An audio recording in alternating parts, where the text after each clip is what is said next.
Le Sénégal vient de lancer son tout premier satellite en orbite. Félicitations. Bravo, bravo au Sénégal, encore une fois. Félicitations au Sénégal. Ceci a été un travail énorme, travail immense évidemment, en collaboration avec un pays étranger, la France. D'accord. On comprend tout à fait. Ça a été en collaboration avec une université française. Ils avaient apparemment besoin d'aide pour y arriver. Et aussi, ce satellite a été lancé depuis la Californie. Et le satellite sénégalais a été lancé avec une centaine d'autres satellites. Félicitations encore une fois au Sénégal. On va dire bravo. Je comprends tout à fait. Il y a des gens qui ne sont pas tout à fait contents du fait que le Sénégal eut lancé son satellite avec l'aide des Français. Il y a eu les ingénieurs sénégalais, les ingénieurs des Sénégalais, mais ils ont eu de l'assistance des Français. Et le site de lancement a été en Californie. C'est-à-dire, premièrement, certaines personnes disent pourquoi les ingénieurs sénégalais ne l'ont pas fait seuls et ils ont eu besoin des Français pour y arriver. Et pourquoi les ingénieurs sénégalais n'ont pas lancé depuis le Sénégal. La première chose, on pourrait dire, bon, les ingénieurs sénégalais ont été clairement à la hauteur. Seulement, on pourrait comprendre que quelquefois, il faut de l'expérience. On ne devient pas médecin le premier jour. On ne devient pas chirurgien le premier jour, en tout cas.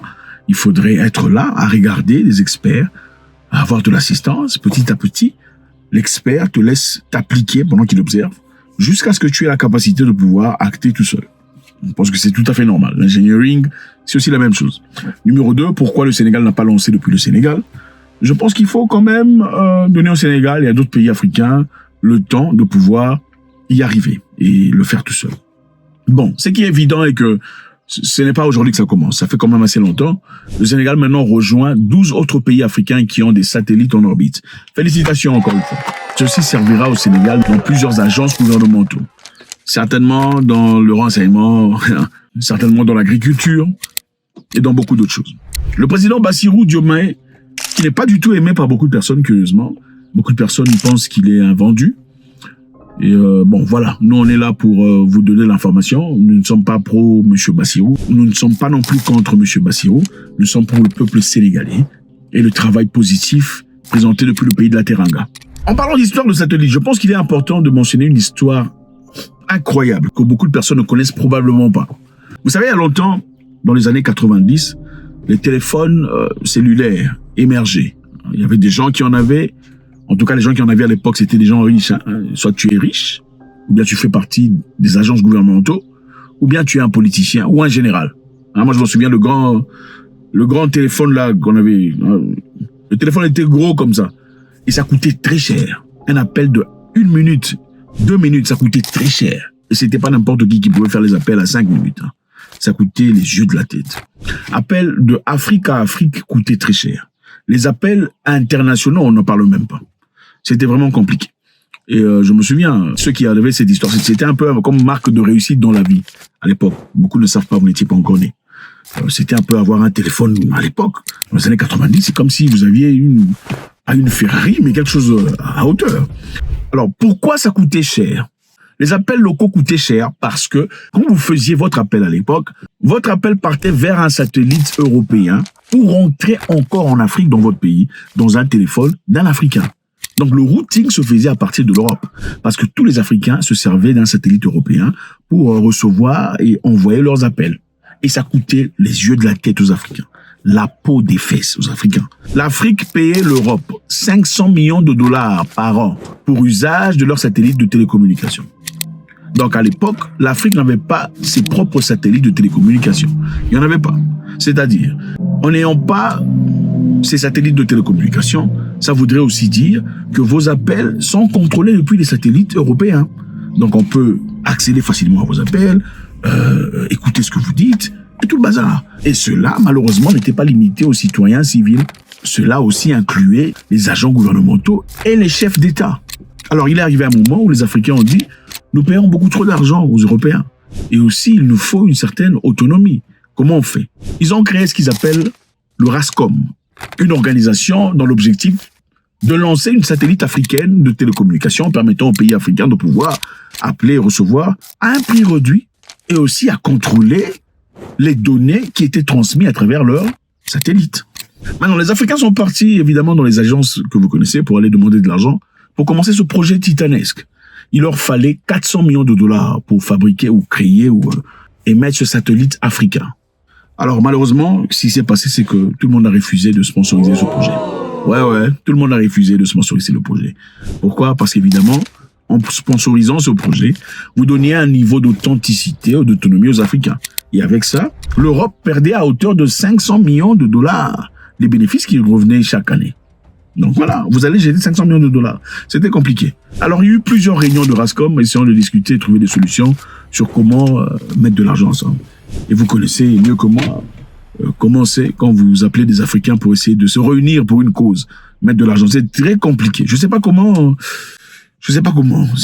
C'est très compliqué. Cotiser pour quelqu'un qui perd sa mère, c'est très compliqué. Cotiser pour quelqu'un dont l'enfant se marie, très compliqué. Cotiser pour qu'il parte en voyage, très compliqué. Venez détruire.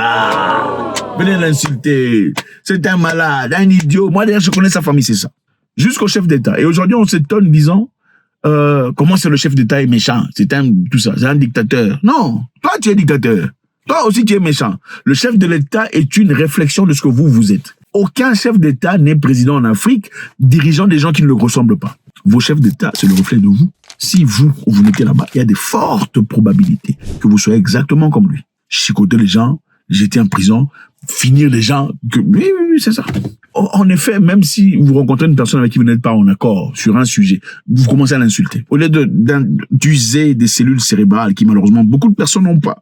Là, il faut se battre. La destruction, c'est la chose la plus facile. Enfin bref, rentrons dans notre sujet.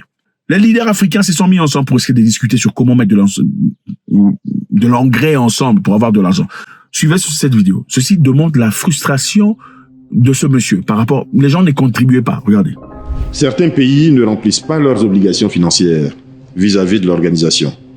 Cela entraîne des difficultés financières qui perturbent le bon fonctionnement de notre organisation commune et risquent à terme de conduire à la cessation de ces activités. L'espace est en train de saturer et l'Afrique est absente de l'espace. En tant que gouvernant et en tant que gouvernement, membres de l'Union africaine, nous devrions en aucun cas manquer cette opportunité de pouvoir apporter notre soutien à RASCOM pour qu'il puisse acquérir des ressources orbitales nécessaires pour la réalisation de ses objectifs. Donc c'est clair. Il faisait appel ici à leur conscience pour qu'ils mettent de l'argent ensemble afin d'avoir 400 millions de dollars et commencer ce projet finalement. Mais malheureusement, ça n'avançait pas. C'était très compliqué.